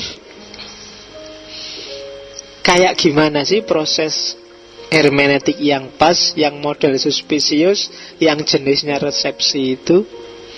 yang menyeimbangkan antara sisi objektif dan subjektif dari satu wacana. Kalau di Hegel ada rumus besarnya, yaitu dekontekstualisasi dan rekontekstualisasi. Dekontekstualisasi itu lepaskan teks dari konteksnya. Dalam rangka apa? Biar kita tidak terjebak dengan makna lama. Setelah dilepaskan, itulah nanti lahir otonomi teks. Jadi dekontekstualisasi itu lahirnya otonomi teks. Dilepaskan dari apa sih Pak? Yang pertama maksud pengarangnya. Yang kedua situasi historis kultural dari teks. Yang ketiga untuk siapa teks itu dimaksud. Cuma ini teknik yang agak trik. Kenapa saya sebut trik? Untuk melepaskan, kan kamu harus tahu dulu. Kamu harus tahu dulu apa maksud pengarangnya, baru kamu lepaskan. Kamu harus tahu dulu seperti apa konteksnya, baru kamu lepaskan. Dan kamu harus tahu untuk siapa teks itu dimaksud, baru kamu lepaskan. Nah, ini agak kritik terhadap Gadamer minggu lalu. Kalau di Gadamer minggu lalu kan enggak lah, fusion of horizon. Orang itu dialognya itu ya antara teks dengan dirinya. Tapi kalau di Paul Ricoeur, iyalah dialog itu ya teks dengan diri kita. Cuma kalau kita nggak hati-hati, kita bisa terjebak masa lalu. Karena itu kita harus tahu maksudnya pengarang nulis ini apa. Terus kita lepaskan, biar kita nggak terjebak oleh itu. Konteksnya dulu apa, ya terus kita sisihkan dulu. Dan yang ketiga, untuk siapa teks dimaksud, kita lepaskan dulu. Kenapa sih harus dilepaskan? Biar teksnya fungsional. Kalau enggak kita lepaskan, yang terjadi repetisi, ngulang-ngulang. Kalau ngulang-ngulang, itu berarti teksnya mati, tidak fungsional, ngulang. Dan kadang-kadang jadinya ahistoris, asosial, tidak nyambung sama kenyataan hari ini.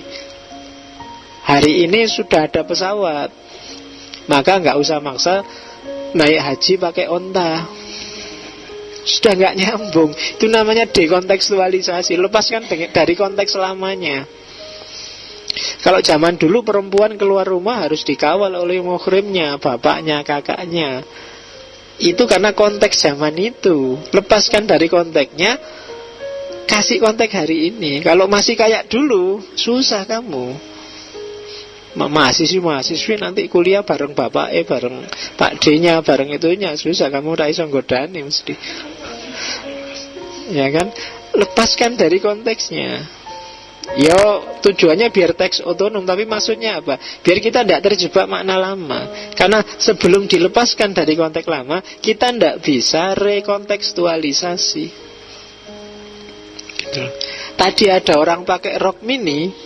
Dekontekstualisasi itu kan berarti lepaskan dari tujuannya dia pakai rok mini, dalam situasi apa dia pakai rok mini, tapi resapi sesuai versimu.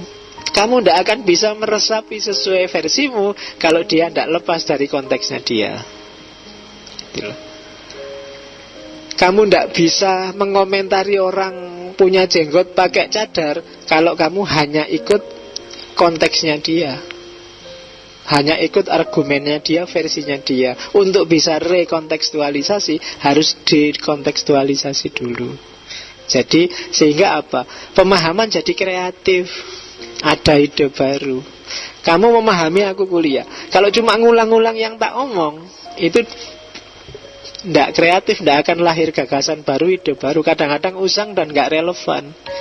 Tapi kalau kamu bunyikan sendiri versimu, itu namanya rekontekstualisasi. Tadi tak contohkan hujan karena sekarang situasinya hujan. Mungkin dalam konteks tertentu jangan kasih contoh hujan, nanti orangnya tidak paham. Atau situasinya sudah berubah, sekarang sudah musim panas misalnya. Maka lakukan rekontekstualisasi. Jadi memahami sesuatu itu ada timbal balik antara dekontekstualisasi dan rekontekstualisasi. Lepaskan dari konteks lamanya dan pakailah konteks baru. Oke. Nah, untuk bisa dekontekstualisasi, keywordnya adalah distansiasi. Dan distansi itu nama objeknya, prosesnya namanya distansiasi, mengambil jarak. Jangan terlalu terlibat. Kenapa? Untuk bisa membuat interpretasi dengan baik, teksnya harus otonom, kamu harus ngambil jarak. Jangan kamu dilibat oleh pengarangnya, jangan kamu disibukkan oleh sejarah masa lalunya. Ambil jarak. Itu namanya distance. Teks itu dari masa lalu yang berjarak dari kita. Beda sama Gadamer minggu lalu. Kalau di Gadamer, jarak itu kan jadi masalah. Tapi kalau di Riker, justru jarak itu jalan untuk kita melakukan rekontekstualisasi. Jadi jangan takut dengan jarak. Justru dengan adanya jarak, lupa teksnya dari masa lalu. Oleh karena itu lebih enak, karena ada jarak, kita bisa melakukan rekontekstualisasi. Itu distansi. Kenapa sih harus mengambil jarak, harus rekontekstualisasi? Biar lahir makna baru. Kalau nggak ada makna baru ya stagnan. Nggak ada horizon baru. Ilmu nggak berkembang. Ilmu jadi museum, nggak operatif, nggak fungsional. Maka perlu kita bikin rekontekstualisasi. Oke, jadi keywordnya distansi. Biasanya setelah distansi ada namanya apropriasi. Apropriasi itu itu yang disebut rekontekstualisasi. Ngasih konteks sesuai versi kita. Ya misalnya zaman dulu para ulama dari Timur Tengah ke sini pakai jubah. Nah, terus kita dekontekstualisasi. Alas yang penting nutup aurat, terus kita pakai sarung. Nah, itu rekontekstualisasi. Kenapa? Karena kalau dipaksa pakai jubah mungkin sumpek. Karena iklimnya Indonesia beda dengan konteksnya Arab. Indonesia hawanya lembab. Kalau kita tiap hari pakai jubah, apalagi panas-panas, kamu bisa pingsan. Kenapa? Lembab, keringat pasti nempel di mana-mana, dan itu kan tidak sehat. Maka terus para ulama Indonesia istilahnya lebih sehat pakai sarung ternyata. Nah, itu namanya rekontekstualisasi. Oke. Selanjutnya ini bukunya From Text to Action. Nah, kayak apa sih yang harus kita jarai? Yang harus kita bedakan? Ngambil jarak itu kan ngambil beda. Yang pertama, distansiasi antara wacana dengan makna.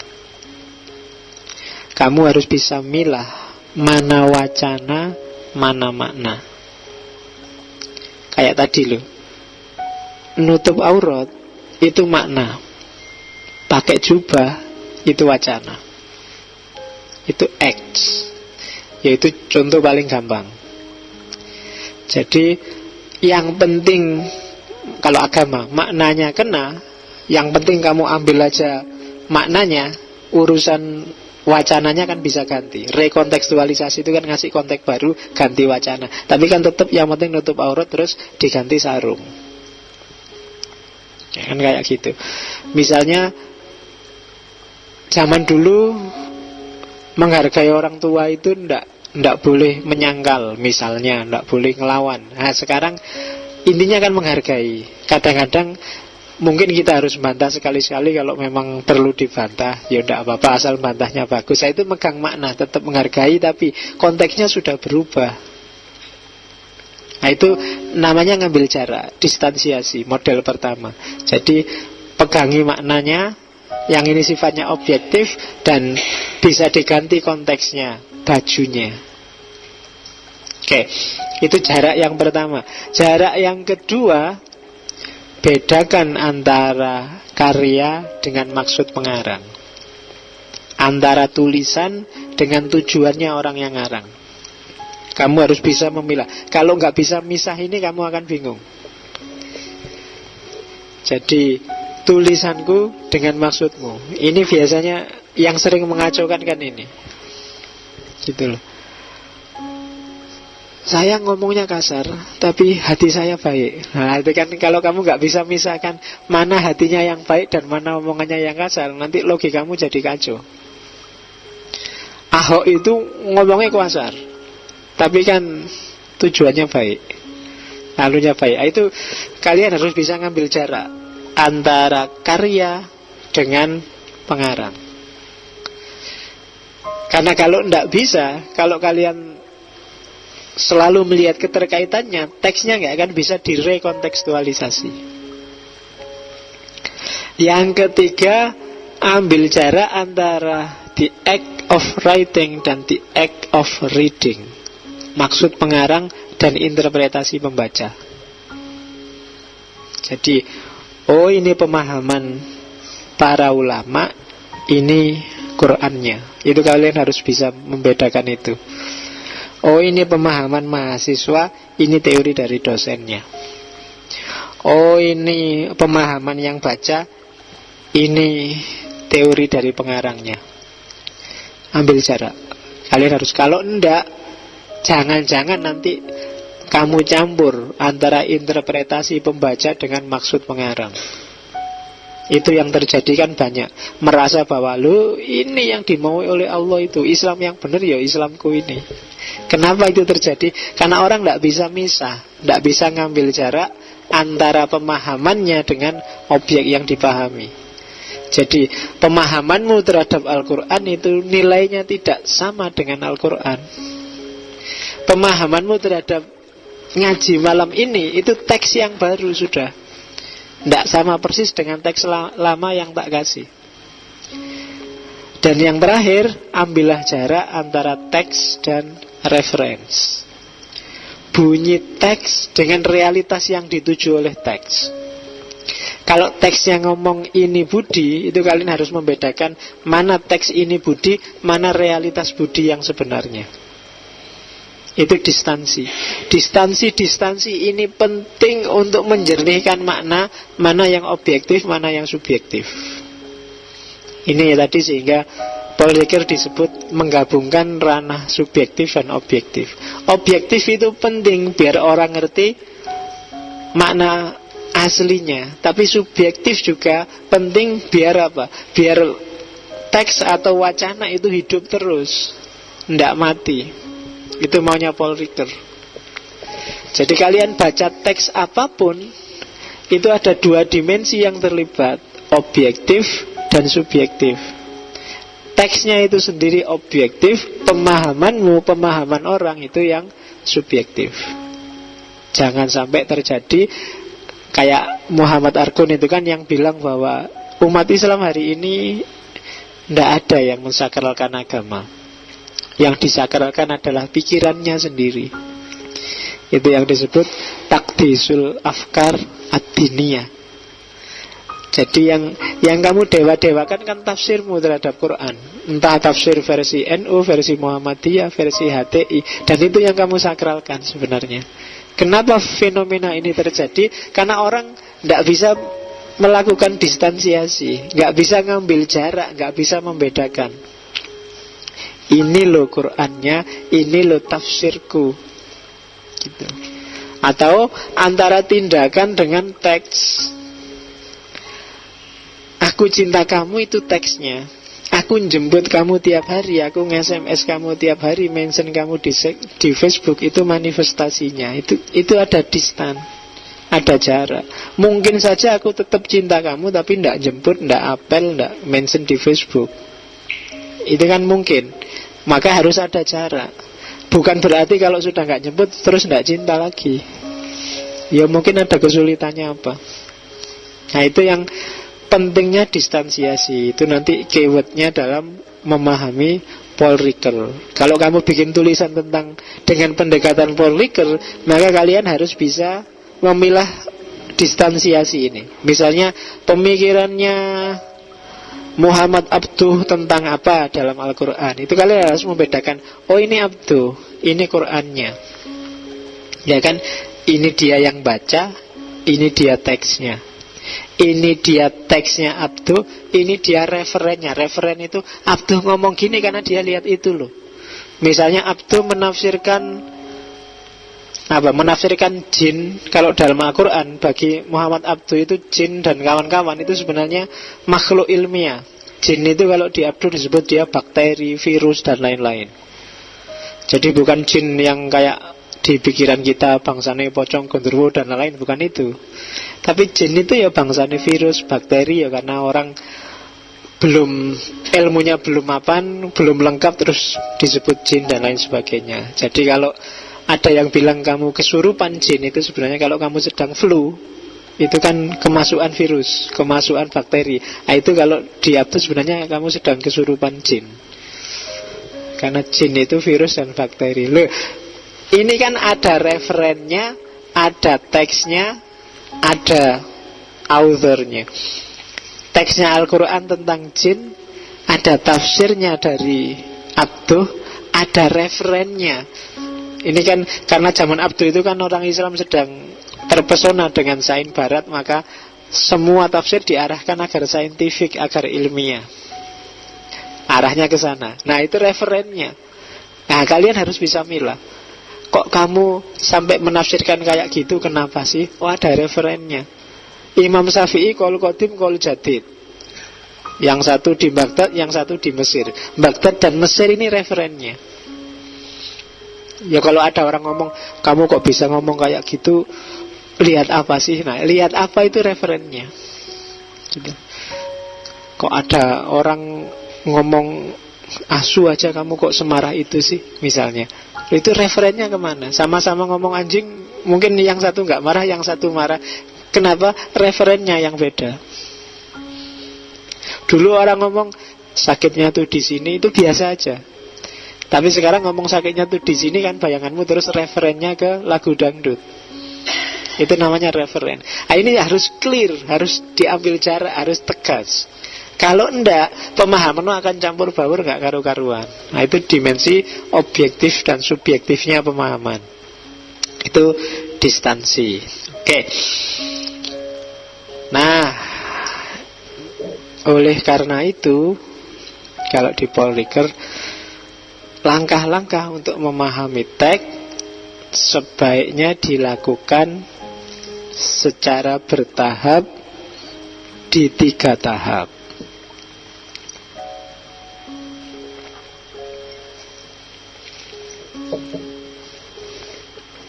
Yang pertama, semantik.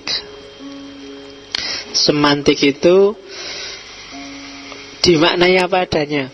Simbolnya, teksnya, makna literal, apa adanya. I love you yo artinya aku cinta kamu. Kalimat apalagi sekarang kan banyak kalimat-kalimat tren itu. Ketika dimaknai letterlek apa adanya, itu namanya pemaknaan semantik dari sisi kebahasaan. Itu yang kalau di Ricoeur disebut memaknai dari simbol ke simbol. Filsafat adalah filosofia, filia dan sofia. Filo itu cinta, sofia kebijaksanaan. Itu kan filsafat itu sudah simbol, filia simbol, sofia juga simbol. Kata itu kan simbol. Jadi itu yang disebut memaknai dari simbol ke simbol. Filia aja nanti orang juga bisa dikonotasi macam-macam kan. Sofia juga begitu.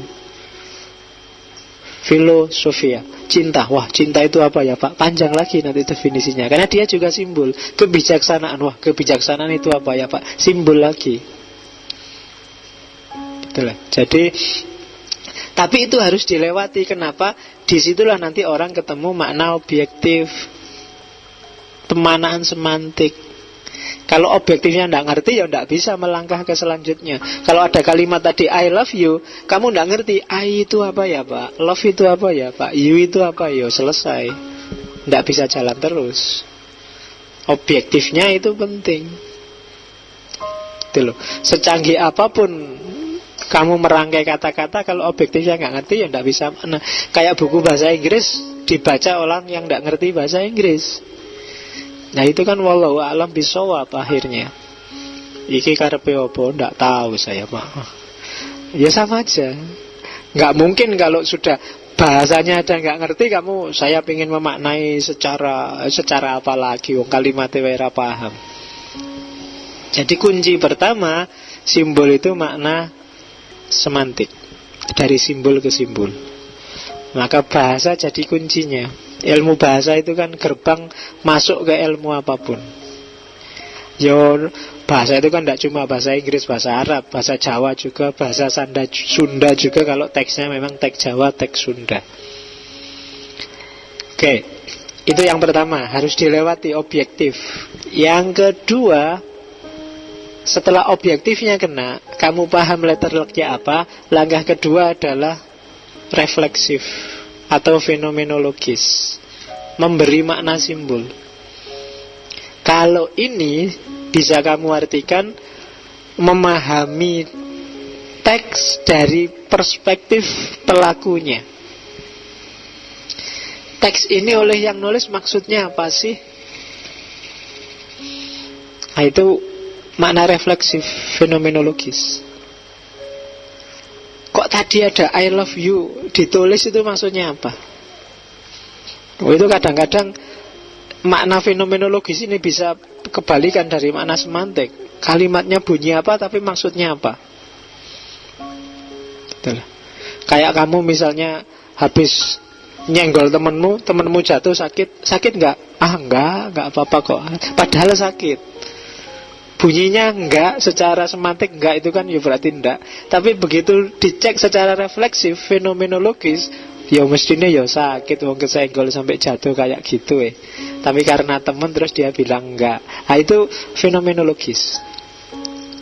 Kamu harus bisa berempati, masuk ke pelakunya. Level ini level pemahaman hermeneutika romantik. Jadi memahami pengarang ya harus dilalui. Kamu harus ngerti maksudnya teks itu dibikin, meskipun nanti dilepaskan lagi. Tahu kan, setelah tahu kan harus dilepaskan. Karena tahu itu berarti kamu ngerti makna aslinya. Nah, setelah itu baru masuk ke level ketiga, memaknai secara ontologis. Itulah dekontekstualisasi dan rekontekstualisasi.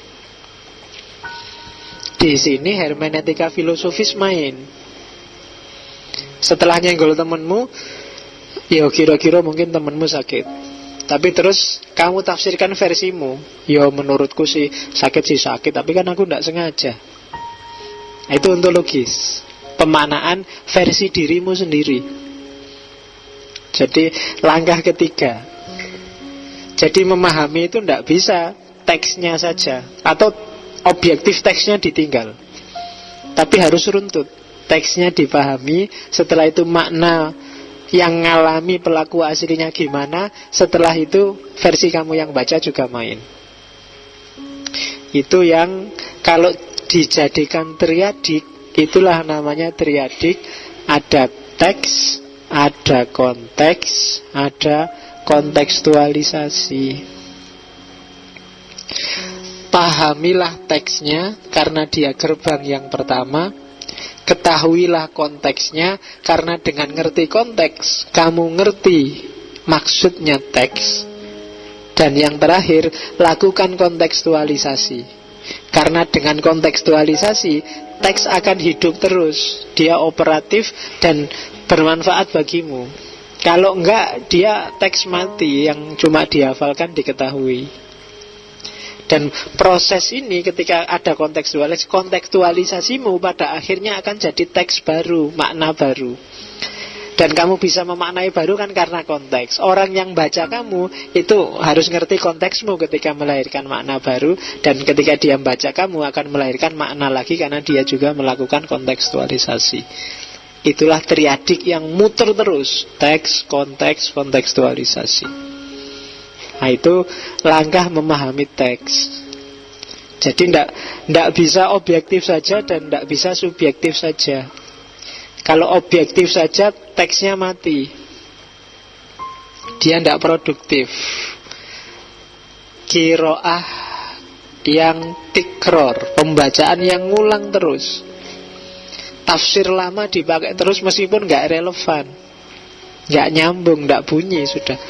Nah, yang dibutuhkan apa? Kontekstualisasi, pembacaan yang produktif. Dengan baca itu memahami, terus kamu ngerti gimana itu dijalankan sekarang. Itu kontekstualisasi. Misalnya baca ayat laki-laki boleh kawin 4. Itu baca teks sama konteksnya, terus kontekstualkan dengan kondisi hari ini. Itu kontekstualisasi. Kalau zaman dulu perempuan boleh kawin 4, sebenarnya bukan boleh kawin 4, tapi dilarang kawin lebih dari 4. Itu beda loh konotasinya. Dilarang kawin lebih dari 4 dengan diperbolehkan kawin 4. Yang satu pembatasan, yang satu pembolehan. Oh, itu kan konotasinya beda. Nah, antara pembolehan dan pembatasan itu kan bisa kamu lakukan kontekstualisasi. Jadi intinya yang satu menahan diri, yang satu melampiaskan keinginan. Wah, dengan logika-logika kayak gini mungkin kontekstualisasi hari ini ya nikah 4 itu boleh dengan kondisi, dengan syarat A, B, C, D dan seterusnya. Itu namanya kontekstualisasi. Kalau enggak, kita akan terjebak masa lalu. Itu yang disebut ahistoris. Ahistoris itu enggak nyambung sama realitas hari ini. Al-Quran sih bagus, tapi enggak jalan. Itu loh, nggak lihat realitas. Kayak fatwa rokok itu kan nggak jalan. Kenapa? Yang memfatwakan nggak ngerti realitas. Oh, yang memfatwakan kadang-kadang juga pakai rokok. Jadi ketika fatwa itu dibikin, tidak jalan proses ini. Loh, iya sih teksnya memang ada mungkin loh ya. Secara konteks mungkin nyambung, tapi kontekstualisasi nggak dilihat. Realitas hari ini nggak dilihat. Itu yang bikin fatwanya terus mati. Tidak jalan pasti. Kenapa? Tidak kontekstual. Makanya hari ini kan ada istilah Islam kontekstual. Itu maksudnya Islam yang relevan dengan hari ini, dengan kondisi kekinian. Itulah. Nah, itu 3 langkah memahami teks. Jam-jamnya masih panjang, kita akhiri sini aja. Kalau diringkas pakai gambar, modelnya seperti itu. Hermeneutiknya Paul Ricoeur. Jadi diawali dari fenomena sosial budaya yang nanti melahirkan wacana, dan wacana itulah nanti yang jadi teks. Kalau itu teks, pasti kan ada 2 pihak yang terlibat. Ada yang ngarang, ada yang nulis, ada yang baca. Yang nulis, begitu teksnya lahir, yang terjadi apa? Distansiasi. Teks lahir, ada jarak antara tulisan itu dengan dirinya, antara tulisan itu dengan konteksnya, antara tulisan itu dengan maksudnya. Maksudku kayak gini, tapi begitu lahir dalam bentuk teks, bentuk tulisan, itu sudah beda lagi. Karena ada distansiasi, maka lahirlah otonomi. Sementara dari sisi yang baca, terjadi apropriasi. Apropriasi itu setiap orang baca pasti menyesuaikan dengan perspektifnya, dengan kondisinya, dengan tujuannya. Itu namanya apropriasi. Ketika terjadi apropriasi, kan ada horizon baru yang lahir. Penyesuaian itu tadi. Jadi yang satu melahirkan horizon baru, yang satu melahirkan otonomi. Gabungan antara horizon yang baru dan otonomi teks, disitulah nanti lahir pemahaman. Nah, jadi gambaran umumnya kayak gitu. Langkahnya dari otonomi dan horizon baru sampai lahir pemahaman, ya langkahnya 3 tadi. Ada langkah dari simbol ke simbol, pemahaman semantik. Ada langkah memahami pelaku asli, pemahaman fenomenologis, refleksif. Dan yang ketiga ada pemahaman ontologis, memahami secara eksistensial. Dari situ lahir makna baru. Teks, konteks, kontekstualisasi yang dialektis terus-menerus. Dari situlah ilmu, pemahaman, dan manusia berkembang. Oke, sudah banyak. Semoga masih muat. Jadi masih ada beberapa, cuma ya sudahlah, kita antiin di sini, sudah jam 10. Masih panjang Paul Ricoeur sebenarnya, masih ada mitos, masih ada filsafat manusia, masih ada. Tapi di sesi lain kita akan ngomong itu. Yang jelas basisnya semua pikirannya Paul Ricoeur itu ya teori-teori yang tak sebut di awal tadi. Oke, alhamdulillah kita sudah nyampe Ricoeur. Minggu depan kita akan ketemu satu tokoh lagi mungkin, biar nggak jenuh di barat. Habermas. Setelah Habermas kita rekreasi lagi ke timur, mungkin ke India. Kita lihat 3 atau 4 filsafat di India, terus kita balik ke barat lagi. Saya pinginnya nanti masuk tematik. Saya tidak tahu tema pertama kita ngomong apa. Mungkin filsafat ilmu, mungkin filsafat ketuhanan, mungkin filsafat, ya wis tergantung moodnya besok apa. Jadi nggak harus dipatok apa, wis pokoknya diikuti aja. Oke, saya kira itu. Wallahul muwaffiq, wallahu a'lam bissawab. Wassalamualaikum warahmatullahi wabarakatuh.